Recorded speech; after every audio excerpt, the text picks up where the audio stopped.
water which is coming into the chiller. Chiller में जो water आ रहा है वहां से वो उसको heat objective of the chiller is to produce a chill water. मतलब एक नॉर्मल वाटर हमने कहीं पे दिया किसी एक मशीन के अंदर और वो मशीन क्या कर रहा है उस वाटर को का टेम्परेचर को डाउन कर देता है. That is the only purpose of a chiller. Okay, that is the only purpose of a chiller. So यही इसका पर्पस है. और वही वाटर को हम सर्कुलेट करके whether we can cool any system, whether we can what we can do, we can just we can use that chill water to cool any system. We can use that chill water to take up to the AHU और वहां से फिर हम water से air को cool कर सकते हैं. सो डिफरेंट यूजेस हैं चिलर्स के. तो that is the main objective. यही चीज मैंने यहाँ पे पीपीटी में भी मेंशन किया है.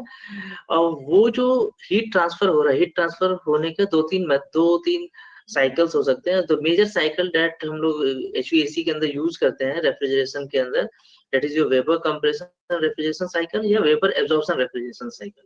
ठीक है. So ये दो मेजर साइकिल्स हैं. Now let's move ahead and see the basic diagram. एक बेसिक लेआउट देखते हैं. हमने क्या किया, नॉर्मल इसके अंदर 10 डिग्री सेल्सियस का वाटर इन किया. ये क्या है मेजर, ये जो साइकिल है this is just a vapour compression cycle. Vapour compression cycle के अंदर क्या हो रहा कि चार मेजर कंपोनेंट्स होते हैं. One is the evaporator, one is the evaporator, the second one it is your expansion valve, third one it is your condenser, and the fourth one it is your it is the compressor. तो this is your evaporator. तो evaporator में क्या करेंगे कि हम एक water का line लेके जाएंगे, that is the normal water line. और इनिशियली यहाँ पे दिख रहा जो वैल्यू मैंने शो किया है, that is 10 डिग्री सेल्सियस का वाटर इसके अंदर इन कर रहा, और इसके अंदर रेफ्रिजरेंट जो आ रहा है वो 2 डिग्री सेल्सियस का. तो इन दोनों के बीच में क्या होगा, हीट ट्रांसफर होगा. और हीट ट्रांसफर का रूल ये कहता है कि heat always transfer from high temperature to low temperature. High temperature से लो टेम्परेचर में हीट ट्रांसफर होता है. तो 10 डिग्री सेल्सियस का वाटर है और इधर से 2 डिग्री सेल्सियस का रेफ्रिजरेंट है. इस साइकिल के अंदर रेफ्रिजरेंट जा रहा, तो इन दोनों के बीच में क्या होगा, there will be heat transfer. और ये हीट ट्रांसफर होने से क्या होगा, इन दोनों के बीच में जब हीट ट्रांसफर होगा तो सिंस दिस वाटर, ये वाटर जो है एक हायर टेम्परेचर पे है और ये एक लो टेम्परेचर पे रेफ्रिजरेंट, हीट ट्रांसफर का रूल यही कहता है कि heat always transfer from high से लो की तरफ हीट का ट्रांसफर होता है. तो ये जो वाटर है अपना हीट रेफ्रिजरेंट को दे देगा.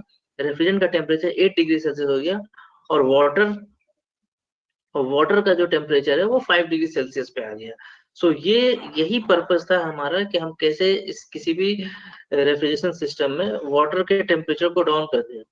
यही साइकिल आपका कंटिन्यू चलने के बाद you will be getting 5 degree Celsius water at this supply equipment application site, और हम 10 डिग्री सेल्सियस के वाटर को इन करेंगे. So this is the main objective of any chiller system. Chiller system का यही ऑब्जेक्टिव है.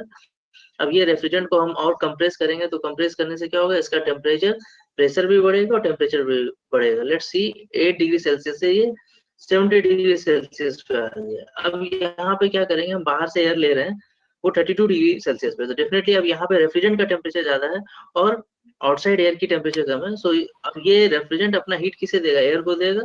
सो फ्रॉम 32 से ये 42 डिग्री सेल्सियस पे आ गया. यही जो हॉट एयर है जो मुझे हमें अपने एसी या रेफ्रिजरेटर के बाहर में जो कंडेंसर के बाहर मिलता है, दैट इज दिस पर्टिकुलर, यही हॉट एयर है. इसके बाद इसी रेफ्रिजरेंट को हमने क्या किया, एक्सपेंड किया. एक्सपेंड करने से क्या हुआ, टेम्परेचर में भी डाउन हुआ और प्रेशर में भी डाउन हुआ, और यहाँ पे ये 47 डिग्री सेल्सियस से 2 डिग्री सेल्सियस पे वापस आ गया और फिर ये साइकिल कंटिन्यू हो गया. सो यही साइकिल को हम कहते हैं वेपर कंप्रेशन रेफ्रिजरेशन सिस्टम. और इसी साइकिल से हमारा जो ऑब्जेक्टिव है कि वाटर के टेम्परेचर को कंटिन्यूसली डाउन रखना, और उस जो टेम्परेचर डाउन किया, जो चिल वाटर हमने प्रोड्यूस किया है, उस वाटर से हम क्या करेंगे, what we will do, we will just try to use that water to cool any particular machine. किसी पर्टिकुलर मशीन को हम कूल कर सकते हैं, किसी पर्टिकुलर डिवाइस में ले जाके, जैसे AHU के अंदर, एयर हैंडलिंग यूनिट के अंदर ले जाके वहां पे हम क्या कर सकते हैं, उस ठंडे पानी से फिर हम एयर को कूल कर लेंगे. तो ये हमारा चिलर हो गया. लेट्स मूव क्विकली, आगे मूव करते हैं और लेट्स सी कि classification of chillers based upon the refrigeration cycle. अभी जैसे मैंने डिस्कस किया रेफ्रिजरेशन साइकिल के बारे में, दो तरीके का रेफ्रिजरेशन साइकिल होता है. एक साइकिल होता है VCRS, जिसे हम कहते हैं vapour compression refrigeration system, and the second one that we have, that is our VARS, that is your vapour absorption refrigeration chillers, that is your VAM chillers. तो वेपर कंप्रेशन में आप देखें VCRS साइकिल में क्या है, evaporator है, compressor है, condenser and expansion valve is there along with the cooling tower. Cooling tower will be there only when जब हमारा चिलर जो है वो वाटर कूल चिलर होगा। सेकंड जो टाइप है that based upon the refrigeration cycle, that is our VAM chillers, vapour absorption machine जिसे हम कहते हैं। उसके अंदर as you can see there are four major components, that is generator is there, condenser is there, evaporator is there and absorber is there. इसी से हम क्या करते हैं, वाटर के टेम्परेचर को डाउन करते हैं, that is the main objective. Generally जो है you will find for comfort air conditioning के लिए आपको मैक्सिमम जगह पे वेपर कंप्रेशन रेफ्रिजरेशन साइकिल ही दिखेगा। Vapour refrigeration cycle nowadays it is being used. Okay, let's move ahead and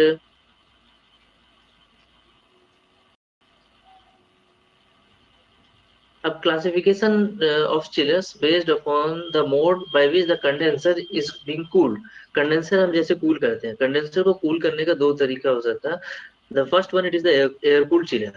Air cooled chiller, you can easily visualize, those who are from the industry they can visualize this, that the machine will come in a compact box, जहाँ पे क्या होगा, every equipment will come inside a compact box, और उसके अंदर इस तरह का साइकिल होगा। ये इवेपोरेटर है, कंप्रेसर है, एक्सपेंशन वाल्व, और ये जो हीट एक्सचेंजर हमने लगाया है, कंडेंसर जो लगाया है, that will be plate type heat exchanger. ये यहाँ पे पीएचई शो हो रहा, that is a plate type heat exchanger. And above that the fans are there, जो फैंस क्या कर रहा है, बाहर से एयर को सक कर रहा है, कंडेंसर के ऊपर थ्रो कर रहा है, and it is taking the heat of the refrigerant and then exhausting the heat. तो ये हमारा जो पर्पज है, that is the air cooled chiller का हो गया।